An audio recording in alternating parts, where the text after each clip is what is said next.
Alright, today I'm going to look at the Mack Weldon crew neck Pima cotton t-shirt. I bought this shirt for $32 from the Mack Weldon store. When you actually buy it, they give you a packaged one out of a drawer. So, very nice packaging. It is 100% Pima cotton.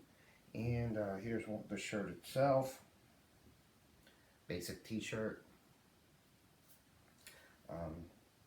The washing instructions on it: machine wash cold, do not bleach, do not dry clean, tumble dry low, iron low, made in Thailand. So anyways, why did I buy this shirt and why is Pima cotton a call out and what's important about it? Pima cotton kind of really refers to the fiber length when you just talk about what is Pima as opposed to what is not Pima. Pima cotton fibers measure about 1.4 to 2 inches long. Regular cotton, also known as upland cotton, will have a staple length of about 1.1 inches average. So you can see Pima cotton staples about 50% longer, which makes it stronger, and therefore the yarn that you can make from it can be thinner and still have performance. Pima cotton is grown in the U.S., it's grown in Australia and Peru, and its cousin Pima cotton, grown primarily in the or only in the United States, which is basically Pima cotton that's been confirmed as authentic by the Pima Cotton Council. Other types of cotton, just to mention them in contrast, and this will become important later on as we discuss this further. Egyptian cotton, Turkish cotton actually refer to the origin of the cotton being from those countries and not necessarily the quality. Egyptian cotton, which has actually been around going back, cotton in general goes back to BCE, 5,000 years. Egyptian cotton being established as already a great cotton with a longer fiber length, even longer than today's current Pima cotton. Tracing the history of how Pima cotton came about, so kind of starts in the 1790s.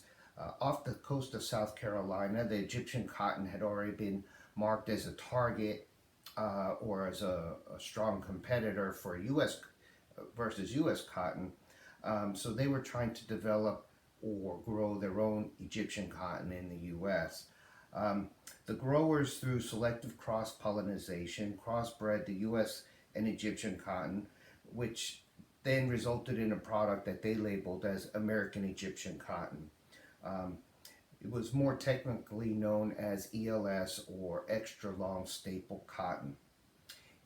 This development of this cotton continued as they tried to make improvements through the 1800s, and by the early 1900s the U.S. Department of Agriculture became involved. They grew different varieties on an experimental farm in Arizona, located on an Indian reservation and maintained by the Pima Indians.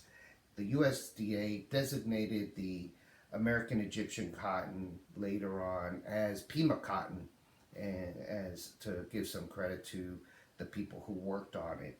In 1951, the USDA, in conjunction with the Pima Indians, developed a cotton that had superior properties. It was a time where they actually made a big advancement in this work that they were doing, and that cotton produced a better yield and truly a silkier touch. And that from that point forward, that's when Pima really gained its reputation. As a consumer, there really is no way for us to tell if this is truly Pima or not. Visually, it's not apparent. Although Pima cotton should produce a nicer hand feel, it's really difficult to even say, oh, this is much nicer than some other cotton you may have. The trust has to come from the supplier where you are buying your product from, and or if you're a consumer, the brand you're buying. That this brand that's did their due diligence to confirm all the way up the supply chain that the cotton's origin is truly in fact Pima or soup Pima or Egyptian or Turkish for that matter. Anyways, we still evaluate t-shirts regardless of the type of fabric for the same things. We're going to look at it for construction. We're going to look at it before and wash measurements so we can determine the shrinkage. And then we'll sum things up in the end as always. So stick around. Alright, so we have a nice decorative stitching here in the neckline with some taping to cover up that edge that we would normally get. We have a top stitch shoulder seam, and that taping does continue across the shoulder. So nice construction.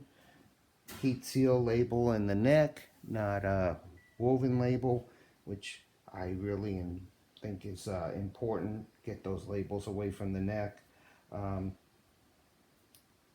There's no care content in the side seam. Mack Weldon logo on the back, and it does say for daily wear there along the bottom hem. Some nice tight stitching throughout on the cover stitch. Just a nice basic t-shirt. It does have a flat lock seam on the side seam, which is very nice to see, and adds a little bit of decoration to the look of the garment. So let's get a couple quick measurements here.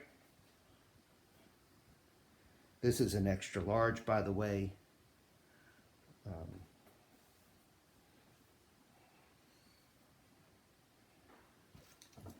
Okay.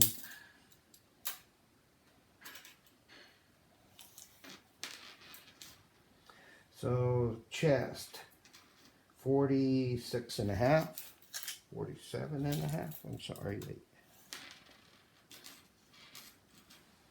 46 and a half. The sweep,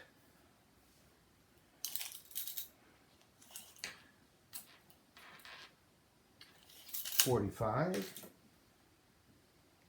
and then center front or the center back length.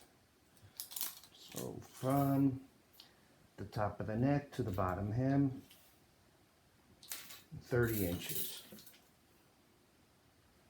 All right, so we'll try it out in the wash and see if it doesn't shrink or how much.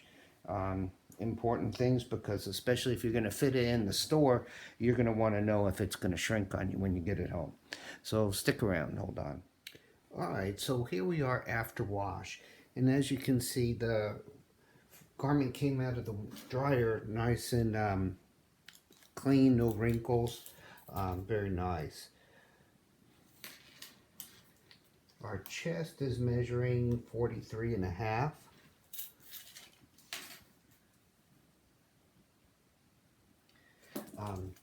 That's about a 3-inch shrinkage there. Let's see the sweep. 42 and a half. Also, we lost about 2.5 inches there. And let's see in the length. We measured from the back of the neck to the front, 28 inches. 28 inches. We were originally 30. So we did have quite a bit of shrinkage. 3 inches over 45 inches, that's roughly 7%, 6% in the width, and 2 inches in the length, also about the same, a little bit, about 7%. So the shrinkage is pretty high in the garment, so if you do fit it in the store, make sure you buy it a little bit big. Alright, so the Mack Weldon shirt, here I am wearing it. This is an extra large. I would say that it's fitting close to me being like a large, not quite an extra large. Soft, very soft hand feel. It's lighter weight, maybe about 130, 120 GSM, somewhere in there would be my guess. Overall performance as well, shrinkage does concern me, but You make your decision. Let me know if you're interested in making garments in Vietnam, t-shirts, pants, what have you. I make everything from activewear to tailored clothing.